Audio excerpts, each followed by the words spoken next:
Dubai के crown Prince और UAE के उप प्रधानमंत्री एवं रक्षा मंत्री शेख हमदान बिन मोहम्मद बिन रशीद अल मखतूम पालम हवाई अड्डे पर भारत पहुंच चुके हैं, जहां उनका भव्य स्वागत किया गया, जिसके बाद उन्हें गार्ड ऑफ ऑनर भी दिया गया। बता दें, वो प्रधानमंत्री नरेंद्र मोदी के निमंत्रण पर 2 दिन की आधिकारिक यात्रा पर भारत आए हुए हैं। शेख हमदान की ये पहली आधिकारिक यात्रा भारत के लिए है। आइए जानते हैं कि क्या कुछ करने वो भारत आए हुए हैं और उनका स्वागत किस तरीके से किया गया। आपको बता दें कि शेख हमदान के साथ इस यात्रा में मंत्री, वरिष्ठ सरकारी अधिकारी और एक उच्च स्तरीय व्यापारिक प्रतिनिधिमंडल भी भारत आया है। उनके स्वागत के लिए प्रधानमंत्री नरेंद्र मोदी शेख हमदान के लिए एक लंच की मेजबानी भी करेंगे।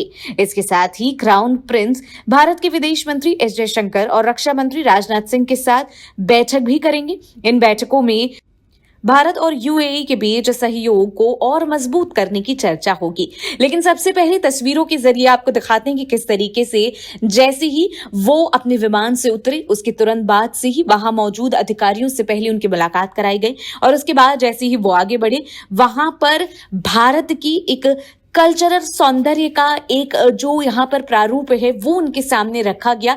यहाँ पर अलग अलग किस्म के वाद्य यंत्र जो है वो बजाते हुए कहीं ना कहीं यहाँ पर जो कलाकार है वो नजर आए और वो इस बात से बेहद खुश हुए और उन्हें ये वेलकम बेहद अनोखा लगा। और इसी वजह से दुबई के क्राउन प्रिंस ने अपना फोन निकाला और उसके बाद वो वीडियो रिकॉर्ड करते नजर आए, जो बेहद खूबसूरत पल नजर आया।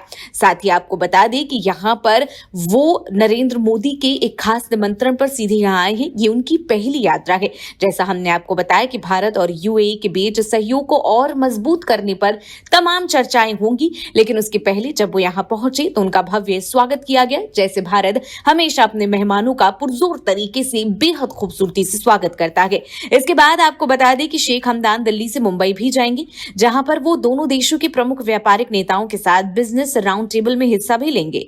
इस बातचीत से भारत यूएई के आर्थिक और वाणिज्य संबंधों को और गहरा किया जाएगा, खासकर पारंपरिक और भविष्य के क्षेत्रों में। विदेश मंत्रालय के जरिए एक बयान में कहा गया है कि पारंपरिक रूप से दुबई ने भारत और यूएई के बीच वाणिज्य, सांस्कृतिक और लोगों के बीच आदान प्रदान में अहम भूमिका निभाई है। यूएई में भारत के लगभग 43 लाख प्रवासी रहते हैं, जिनमें से ज्यादातर दुबई में काम करते हैं। क्राउन प्रिंस शेख हमदान की ये यात्रा भारत यूएई की व्यापक रणनीतिक साझेदारी को और मजबूत करेगी, साथ ही दुबई के साथ भारत के बहुआयामी संबंधों को और गहरा करेगी। ये यात्रा दोनों देशों के लिए एक महत्वपूर्ण मील का पत्थर साबित हो सकती है, जिससे द्विपक्षीय संबंधों में और भी ज्यादा मजबूती आती नजर आएगी और भारत और यूएई के बीच सहयोग को और मजबूत करने पर कहीं ना कहीं बल भी दिया जाएगा। वहीं आपको बता दें कि क्राउन प्रिंस की ये यात्रा कहीं ना कहीं भारत और यूएई के बीच कूटनीतिक और रणनीतिक संबंधों को और मजबूत करने में अहम भूमिका अदा करेगा। दुबई क्राउन प्रिंस के भारत दौरे को लेकर पाकिस्तान में भी हलचल मची हुई है। पाकिस्तानी एक्सपर्ट इसे भारत की बड़ी सफलता के रूप में देख रहे। मिडिल ईस्ट मामलों के जानकार पाकिस्तानी विश्लेषक कमर श्रीमा ने इस दौरे को भारतीय प्रधानमंत्री नरेंद्र मोदी का स्मार्ट कदम बताया, जो यूएई के नेतृत्व की अगली पीढ़ी के साथ संबंधों में निवेश कर रहे। करम श्रीमा ने प्रधानमंत्री नरेंद्र मोदी की तारीफ करते हुए कहा कि आप देखिए, मोदी का दुबई के क्राउन प्रिंस हमदान बिन मोहम्मद से संबंध है तो उनके पिता शेख राशिद बिन मखदूम से भी अच्छे रिश्ते हैं। करम चीमा ने कहा कि दुबई के क्राउन प्रिंस को नरेंद्र मोदी सिर्फ इसलिए बुरा रहे ताकि पाकिस्तान को दुबई में किनारा किया जा सके। चीमा ने भारत के मुकाबले पाकिस्तान की विदेश नीति को भी आड़े लिया और कहा कि इस्लामाबाद मिडिल ईस्ट देशों के युवा नेतृत्व को केवल इस नजरिए से देखता है कि ये बच्चे हैं, जिसे इनके बड़ों ने हमें मदद की है, आगे चलकर ये भी उसी तरह करेंगे। लेकिन यूएई, सऊदी अरब या दूसरे खाड़ी देशों का युवा नेतृत्व बहुत स्मार्ट है। अब ये भारत के साथ बिजनेस करेंगे क्योंकि इन्हें समझ आ गया है कि पाकिस्तान उन्हें केवल मजहब का चूर्ण बेचता है। करम चीमा ने आगे ये भी बताया कि यूएई अब भारत के साथ बिजनेस करेगा। उसे समझ आ गया है कि भारत से ही उसे बिजनेस मिलेगा और पाकिस्तान से कुछ नहीं मिलने वाला। भारत और यूएई के बीच संबंधों का जिक्र करते हुए उन्होंने कहा, जयशंकर ने पड़ोसी देशों के बाहर पहला विदेशी दौरा यूएई का ही किया था।